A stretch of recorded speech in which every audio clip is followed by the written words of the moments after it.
नमस्कार दोस्तों, स्वागत है आप सभी का हमारे इस चैनल गरुड़ धर्मार्थ पर। दोस्तों, अगर आप भी अपनी लाइफ में कुछ नया सीखने की चाह रखते हैं तो इस चैनल को अभी सब्सक्राइब कर लें। दोस्तों, आप सभी लोग जानते हैं कि 30 दिसंबर 2024 यानी सोमवार को पड़ रही है पौष मास की सोमवती अमावस्या, क्योंकि यह सोमवार के दिन पड़ रही है। और दोस्तों, यह वह अमावस्या है जो पौष मास में पड़ने वाली सबसे बड़ी तिथि है और इसका बहुत ही बड़ा और ख़ास महत्व होता है।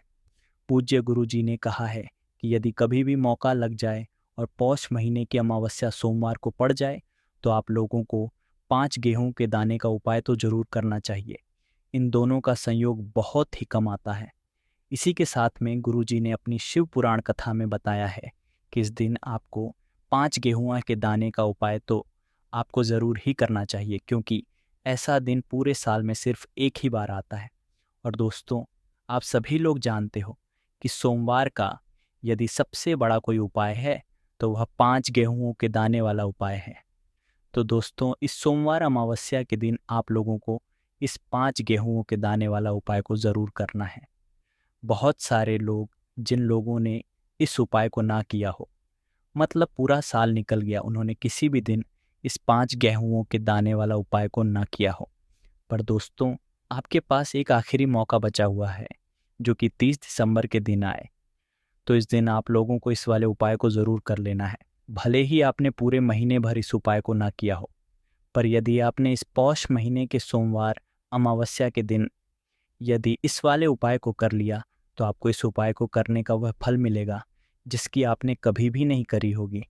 इसीलिए आप लोग इस वाले उपाय को एक बार ज़रूर कर लेना है, ताकि आप लोगों के हाथ से यह मौका ना जा सके और आपको इस उपाय को करने का फल मिल सके। दोस्तों, यह उपाय पंडित जी ने अपनी अभी की ही श्री शिव महापुराण की कथा में बताया है, जिस उपाय को आज हम आपको बहुत अच्छे से समझाने वाले हैं। इस वीडियो को देखने के पश्चात इस उपाय को समझने के लिए आपको कोई कोई और वीडियो को देखने की ज़रूरत नहीं पड़ेगी। तो चलिए दोस्तों, उपाय को शुरू देखिए। यह इस 30 दिसंबर पौष महीने के सोमवार अमावस्या के दिन ये इतना ख़ास होता है, इतना महत्वपूर्ण होता है। देखा गया है कभी कभी बड़े बड़े पूजा पाठ अनुष्ठान से जो मनोकामना पूर्ण नहीं होते, वह पौष महीने के सोमवार अमावस्या के दिन एक छोटे से उपाय करने से ही आपकी मनोकामना पूर्ण हो जाती है। और बहुत सारे लोगों ने इस उपाय को किया भी है और उनको इस उपाय को करने का फल भी मिला है। यदि आप लोग भी इस उपाय को करना चाहते हैं तो आप इस उपाय को पहले अच्छे से समझ लेना, सुन लेना, उसके पश्चात करना। आपको इस उपाय का फल जरूर मिलेगा। और इस उपाय को कर लेने से आपके घर में चाहे किसी भी प्रकार की दुख और समस्या क्यों ना चल रही हो, आपको उसका कारण भी नहीं पता है कि भाई ये समस्या किस कारण से चल रही है, उसका कुछ भी कारण हो सकता है। जैसे से पितृदोष हो सकता है या किसी भी तरह का मंगल दोष भी हो सकता है। इस दिन आप लोगों को यह वाला उपाय कर लेना है। ये एक ऐसा उपाय है जिस उपाय को यदि किसी खास दिन पर किया जाए तो भाई उस खास दिन का जो है वह तो हमें मिलता ही मिलता है, पर हमने उस दिन पर इस उपाय को किया है तो हमें उससे भी बड़ा फल मिलता है। और फल बहुत जल्दी मिलता है, क्योंकि आप इस उपाय को बहुत ही बड़े और ख़ास दिन पर कर रहे हो। तो चलिए अब उपाय के बारे में बात करते हैं, लेकिन पहले आप लोगों को ये जानना आवश्यक है कि आखिर यह उपाय किस समय करना है, किसको करना है और कैसे करना है। तो चलिए हम आगे आपको वीडियो में एक एक करके बता देते हैं। लेकिन उससे पहले, यदि आप लोग हमारे चैनल पर पहली बार आए हैं या फिर मेरी आवाज़ आज पहली बार सुन रहे हैं, तो हमारे चैनल को सब्सक्राइब ज़रूर कर लेना और इस वीडियो को लाइक करके कमेंट बॉक्स में श्री शिवाय नमस्तुभयम एयूएम नमः शिवाय जरूर टाइप कर देना। तो दोस्तों, इस 5 गेहूं के दाने वाला उपाय को हमें इस 30 दिसंबर सोमवार अमावस्या के दिन कैसे करना है, किसको करना है, किस समय करना है और कहाँ पर करना है, ये सारे सवालों के जवाब आपको इस वीडियो में मिल जाएंगे। और जो ये वीडियो देखेगा भाई, उसको 5 गेहूं के दाने वाला उपाय ज़रूर करना चाहिए, क्योंकि इस दिन एक छुट्टी हल्दी का भी बहुत ही बड़ा और ख़ास महत्व होता है। और जब बात आ जाए हल्दी की, तो सोने पर सुहागा वाली बात हो जाती है और ये एक बहुत ही बड़ा उपाय हो जाता है इस 30 दिसंबर सोमवार अमावस्या का। तो अब दोस्तों, इस 5 गेहूं के दाने वाला उपाय को आखिर करना किसको है, सबसे पहले हम लोग वह बात जान लेते हैं। तो देखो, घर की जो बड़ी माताएं बहनें होती हैं उन माताओं बहनों में से कोई भी एक बड़ी माता बहन इस वाले उपाय को कर सकती हैं। और दोस्तों, यदि आप तो अपने घर में से सभी सदस्यों को भी इस उपाय को करवा सकते हैं। यदि किसी व्यक्ति की खुद की कोई मनोकामना है, खुद की कोई दुख और परेशानी है, जो कि वह अपने लिए ही करना चाहता है इस वाले उपाय को, तो वह खुद अपने लिए भी कर सकता है।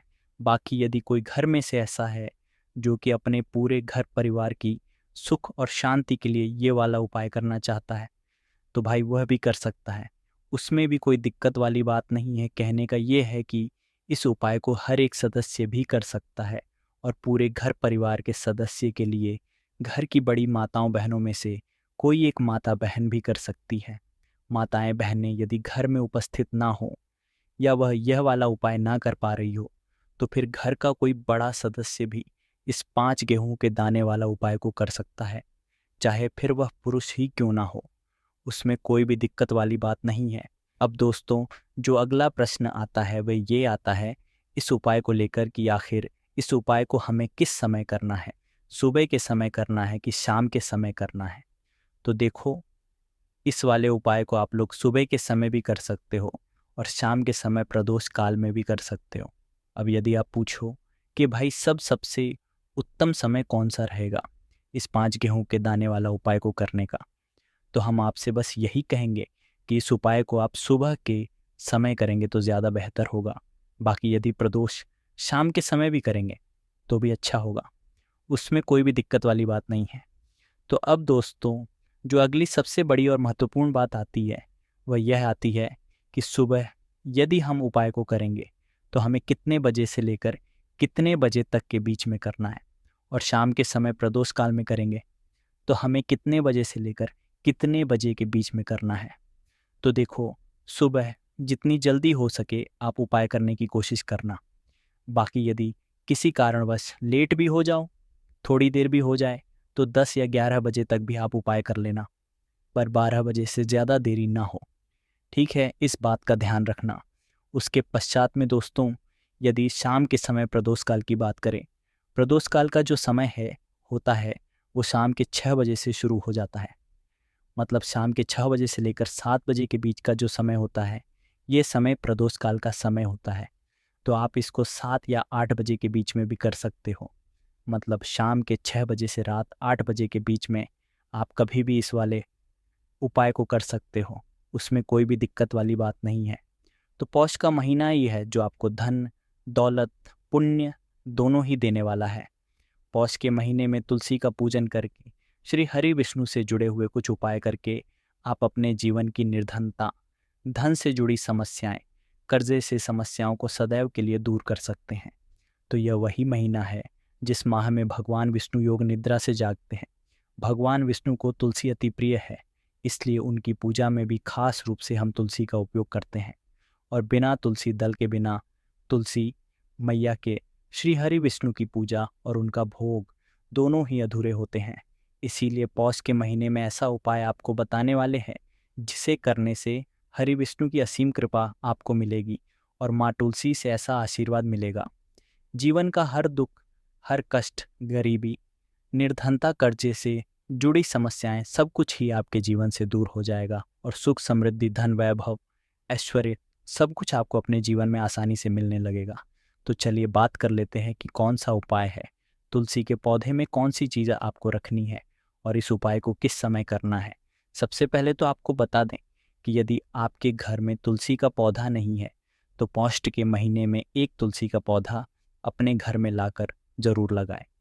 क्योंकि पौष के महीने में जो लोग अपने घर में तुलसी जी का पौधा लेकर लगाते हैं, माँ तुलसी का पूजन करते हैं, कभी भी माँ तुलसी उनके घर में निर्धनता नहीं रुकने देती है। सदैव उनके घर में धन की वृद्धि होती है, धन की वर्षा होती है। तो जरूर से तुलसी का पौधा आप पौष के महीने में अपने घर जरूर लेकर आए और अच्छे से आपको माँ तुलसी का पूजन करना है। माँ तुलसी पौधे की देखभाल करनी है। और वह कौन सी चीज़ है जो आपको तुलसी के पौधे में पौष के महीने 30 दिसंबर सोमवार अमावस्या में रखना है। और कैसे यह चीज़ रखते ही रातों रात आपके जीवन में चमत्कार होगा और आपके भाग्य का भी आपको साथ मिलेगा। तो देखिए, इस उपाय के लिए आपको मात्र एक लौंग का जोड़ा लेना है, यानी कि 2 फूल वाली लौंग लेनी है। साथ में आपको मात्र थोड़ा सा शहद लेना होगा और इसी के साथ आपको तांबे के पात्र के अंदर शुद्ध जल लेना होगा। अब देखिए, इन सभी सामग्रियों को लेकर के आपको भगवान शिव के मंदिर में पहुंच जाना है। देखिए, ये उपाय आप सुबह से लेकर शाम तक कर सकते हैं। तो वह सबसे पहले तो आपके पास जो 2 फूल वाली लौंग है, उन्हें आपको शहद के अंदर अच्छे से डुबो है, यानी कि दोनों लौंग पर आपको अच्छे से शहद का लेपन कर देना है। अब आपको जो आपके पास एक लौटा जल है, सबसे पहले तो उसे शिवलिंग धीरे धीरे समर्पित करना है और श्री इसका जाप करते हुए समर्पित कर देना है।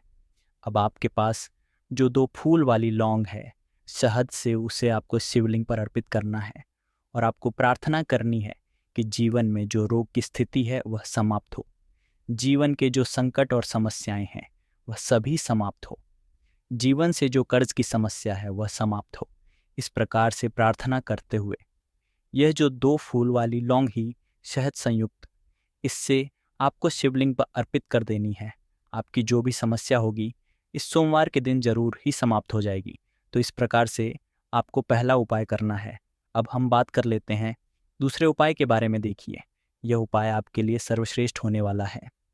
देखिए, इस उपाय के लिए आपको मात्र 5 हरे मूंग के दाने आपको साबुत लेने हैं, खंडित नहीं होने। इस बात का ध्यान रखिए। और इसी के साथ मैं आपको एक तांबे के पात्र के अंदर अपने घर से शुद्ध जल ले लेना है। अब दोस्तों, इन सभी सामग्रियों को लेकर के आपको सीधे पहुंच जाना है भगवान शिवा के मंदिर में। देखिए, इस उपाय को भी आप सुबह भी कर सकते हैं और शाम के समय में भी कर सकते हैं। देखिए, भगवान शिव के मंदिर में पहुंचने के पश्चात आपके पास जो 5 हरे मूंग है, उनमें से पहला जो हरा मूंग है, आपको शिवलिंग के सामने जो नंदी महाराज होते हैं और उनका जो पैर उठा हुआ होता है, वहाँ पर आपको हरा मूंग समर्पित कर देना है और आपको ओम नमः शिवाय इसका जाप कर लेना है। फिर आपको दूसरा हरा मूंग लेना है और शिवलिंग पर जो श्री गणेश जी वाला स्थान होता है, वहाँ पर आपको यह दूसरा हरा मूंग समर्पित कर देना है। यानी कि शिवलिंग के सीधे तरफ आपको यह दूसरा हरा मूंग समर्पित करना है और फिर आपको AUM नम शिवाय या फिर श्री गणेशाय इसका जाप कर लेना है। तीसरा हरा मूंग का दान आपको शिवा की सबसे प्रिय पुत्री माता अशोक सुंदरी वाले स्थान पर समर्पित करना होगा।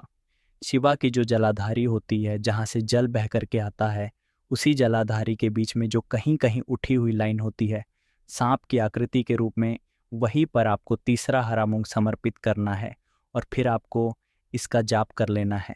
अब दोस्तों, चौथा जो हरा मूंग है उसे आपको भगवान कार्तिकेय जी का जो स्थान होता है शिवलिंग पर, आपको यह चौथा हरा मूंग का दाना समर्पित कर देना है और आपको इसका जाप कर लेना है।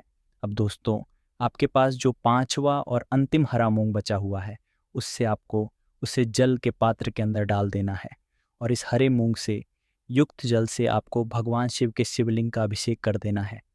जल आपको बिल्कुल धीरे धीरे समर्पित करते जाना है और लगातार आपको शिवा महापुराण के मूल इसका जाप करते रहना है। फिर आपको शिवलिंग के सामने बैठकर, यदि आप अपने बच्चों के लिए यह उपाय कर रहे हैं, यदि आप अपने बच्चों की बुद्धि, ज्ञान और विवेक के लिए उपाय कर रहे हैं, तो उसके लिए आपको प्रार्थना कर लेनी है। या फिर व्यापार में वृद्धि करने के लिए यह उपाय कर रहे हैं, तो उसकी कामना करते हुए आपको प्रार्थना कर लेनी है। या फिर अपनी नौकरी के लिए कर रहे हैं, या फिर अपने इंटरव्यू के लिए, या फिर धन की प्राप्ति के कर रहे हैं, जिस भी कामना के लिए आप उपाय कर रहे हैं, उसे परिपूर्ण करने के लिए आपको महादेव से प्रार्थना कर लेनी है और फिर आपको वापस अपने घर आ जाना है। पूज्य गुरु जी ने कहा है कि जो भी व्यक्ति इस उपाय को कर लेता है, तो यकीन मानिए आपके जीवन की जो सारे संकट, कष्ट और बाधाएं ही, वह सभी समाप्त होंगे। अब हम बात करते हैं अगले उपाय की। इस उपाय के लिए आपको एक दीपक लेना है। दीपक आप मिट्टी का भी ले सकते हैं और शुद्ध आटा मढ़कर उसका दीपक भी आप तैयार कर सकते हैं। दीपक के अंदर गोल बाती का प्रयोग करना है और दीपक के अंदर आपको शुद्ध घी का प्रयोग करना है। इसी के साथ मैं आपको मात्र एक फूल वाली लौंग लेनी होगी। अब यह एक दीपक और एक फूल वाली लौंग लेकर के सीधा आपको पहुंचना होगा बरगद के वृक्ष के वहाँ पर। देखिए, सबसे पहले तो आपके पास जो एक फूल वाली लौंग है, उससे आपको के वृक्ष की जड़ में समर्पित करना है। देखिए, यदि आपके जीवन में कोई भी बड़ा संकट आने वाला है, कोई भी बड़ा कष्ट आने वाला है, तो वह इस उपाय के माध्यम से दूर होने वाला है। महादेव की खास कृपा रहेगी कि जो भी संकट आपके जीवन में आने वाला होगा वह भी दूर हो जाएगा। तो आपको एक लौंग समर्पित करनी है बरगद के वृक्ष की जड़ में, और वहीं पर आपको जो है गोल बाती वाला दीपक जो आप लेकर गए हैं उसे भी वहाँ पर प्रज्वलित कर देना है वर्ड केयर करते हुए।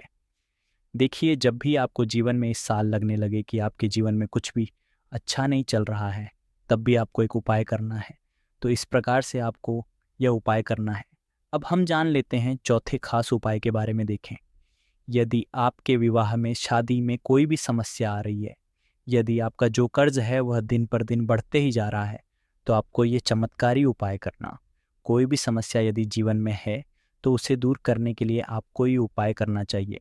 मंगल दोष से जुड़ी हुई समस्या भी है तब भी आपको यह उपाय करना चाहिए। देखिए, इस उपाय के लिए आपको एक तांबे के पात्र के अंदर अपने घर से शुद्ध जल लेना है, और इसी के साथ में आपको एक छुटकी लाल चंदन लेना होगा।